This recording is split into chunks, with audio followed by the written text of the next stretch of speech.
Today, we're going to take a look at the U.S. Army Gen 3 Extended Cold Weather Clothing System, ECWCS, what the U.S. Army issues out to its soldiers so that they can move and fight in all but the worst conditions. We're going to take a look at each of the 7 layers within ECWCS, so that way not only do you know how ECWCS works, but get a better understanding of how to layer in general. But before we start, let's go over a few little things before we get into how to layer. Alright, so first, this is a layering system. We wear layers instead of one big layer that does it all, that keeps us really warm, because layers prevent sweating. And sweating is what's going to kill you in the cold weather. Now, it sounds a little dramatic, right? Sweat is going to kill me in cold weather. But you got to think about it. You sweat, you get wet, your clothes get wet, and now when you stop moving, you're cold, you're going to get colder, and it's going to be harder to warm back up because your clothes are wet.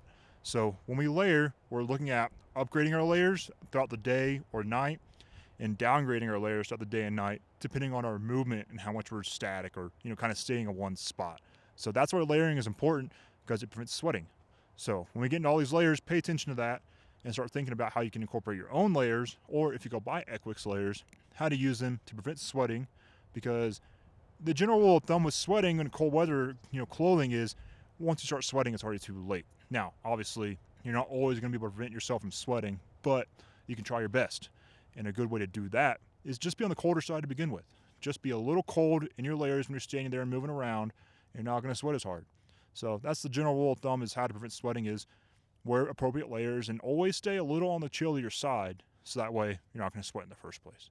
So let's move into layer 1. Level 1, your first layer. This is a top and bottom set that is made out of a silk weight polyester material. So it's really lightweight. That's what the silk weight means. It's really light and really thin. This is a next to skin layer, but not in the sense that it's going to be body tight or really tight. You want it comfortably loose. What this layer does is, rather than insulate, it draws that sweat and moisture from your body while you're moving around, because you're going to sweat at the end of the day, and helps dry it out faster by drawing it off your body, getting into a quick drying material that just dries so you can stay warmer. While this layer doesn't insulate, when used in conjunction with all the other layers, it helps them perform better. So let's move into layer 2, my favorite layer. Level 2. Like I said, my favorite layer. This is the grid fleece layer. It's a top and bottom set that you can wear with or without the level 1s. With it, it works a little better. Without it, it still works pretty good. Now, this layer, like level 1, should fit comfortably loose in order to just help airflow and help insulate a little better. What gives the grid fleece its name is the fleece is literally gridded on the inside. So if you look at it, it's, little grids. What those channels in between the fleece grids do is offer airflow, which helps keep you from sweating by allowing your body to breathe in conjunction with or without the level 1, and just helps you stay a little cooler without overheating while staying insulated. So let's go over how to use the 1 and 2 together real quick, and how I wear them and how a lot of other people wear them, before we jump into the next insulating layer and the last insulating layer of ECWCS. So level 1 and level 2, I wanted to take a quick moment to talk about them a little more, because the ones you're going to wear the most.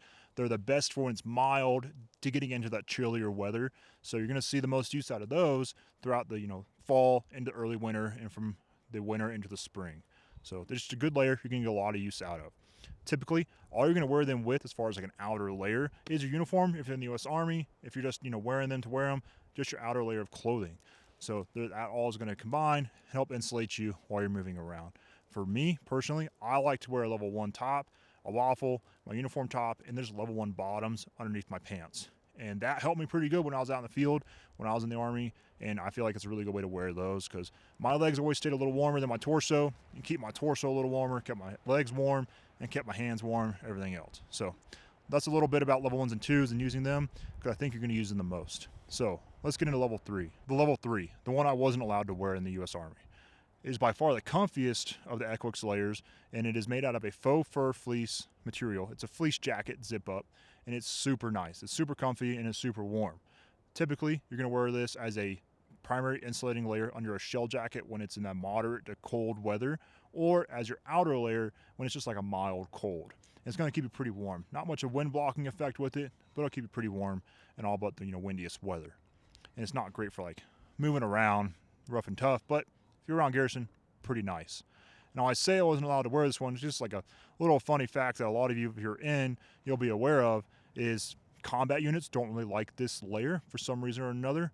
They don't care for it. And if you try to wear that to work, you'll get yelled at one way or another. If you're 10th Mountain or 25th, A lot of those guys like to wear it one particular way, and that's the only way it can be worn for them, and they'll heavily enforce that way. If you know what I'm talking about, you know what I'm talking about. But otherwise, the rest of the Army, you get to wear that, and I'm a bit jealous of y'all. But let's move to level 4, which is another layer that I wish I got to wear more. The level 4, the cool guy jacket, as I was told it was called. Now, this is another layer I wasn't really allowed to wear for some reason. I don't know why. The times I tried to wear it, I was told absolutely not, but is what it is, Army things. But this is a lightweight outer shell, and it is the first of the outer shells within ECWCS, and it is lightly water and wind resistant. So it's not really a lot of environmental protection, but it's a pretty good little soft shell jacket at the end of the day. When worn with your level 1s and 2s, it's going to improve their insulation and moisture wicking abilities by kind of trapping some of that heat that they're already trapping and you're building up while wearing them around and everything like that. So it's a really nice wind jacket. So I recommend, if you're going to get any ECWCS layers, you need to pick your first one out beyond level 1s and 2s. Level 4, if you can find your size, grab one of those. It's just a nice jacket.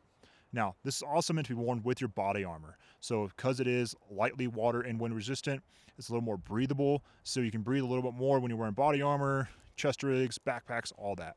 It's a nice layer, and honestly, when I got out, it was one of the first things I grabbed to have as my own to wear. So let's move into level 5. So level 5, this is every battalion sergeant major's favorite layer. It is a top and bottom soft shell set that mirrors the uniform you're wearing underneath it. So it mirrors your ACU top and your ACU bottoms as far as pocket layout and general form factor. The top also has zippered pit vents for, dumping some heat, and it has a stowaway hood. Like level 4, but a little more so, this is water and wind resistant. So it's good for, when it's not perfect outside, but you need a little protection. In conjunction, just like level 4s, when you wear your level 3s, 1s, 2s, even level 4 under there, it's going to improve the performance of those layers worn underneath it, upping your insulation, upping the moisture wicking ability of them all, and just keep you warmer and ready to go a little better.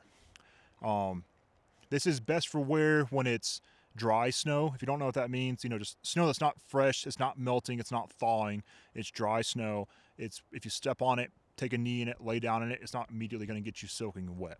It's going to brush off fairly easy. That's dry snow. So it's good for dry snow, very light snow in general when it's snowing, and then your lighter to more mild wind conditions going to help keep that off of you. So it's a great layer. It's a good one if you want to put over any other layers you have already. It's going to help those perform better. So let's move into level 6. Level 6, the wet weather layer. Now this is a top and bottom set that is wind and water proof. Like the level 5, it's going to greatly enhance anything you want underneath it as far as performance goes. So insulation, heat trapment, everything is going to do a really good job with that. It's best used for a static position. When you're standing there, it's cold outside, conditions are getting kind of crappy because it's raining, it's snowing hard, all that.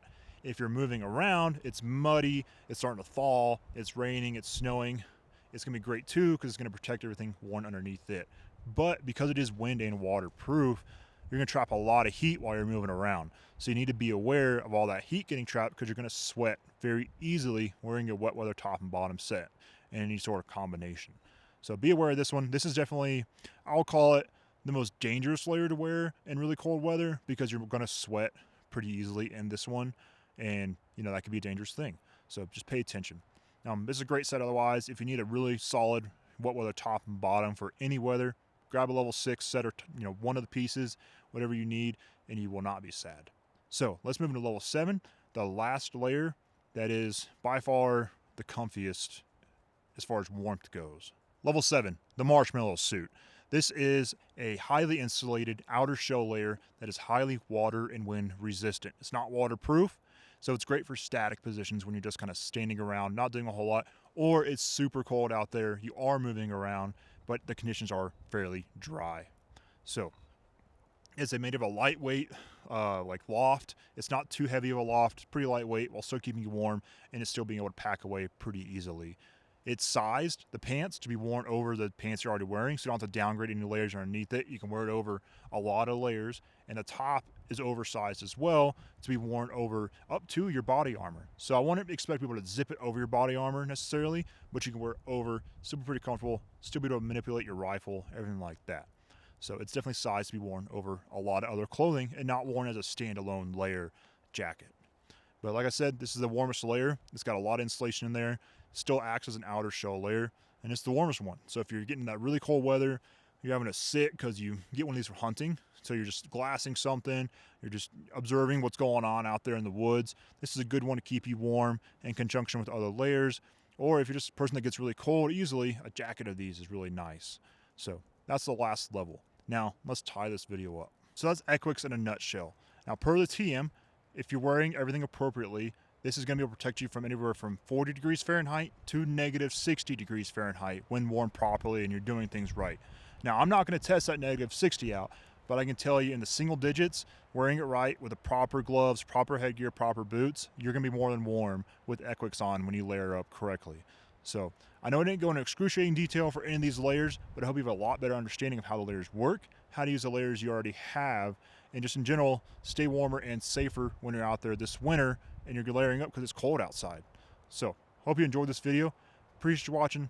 Thanks for watching, and I'll see you in the next one.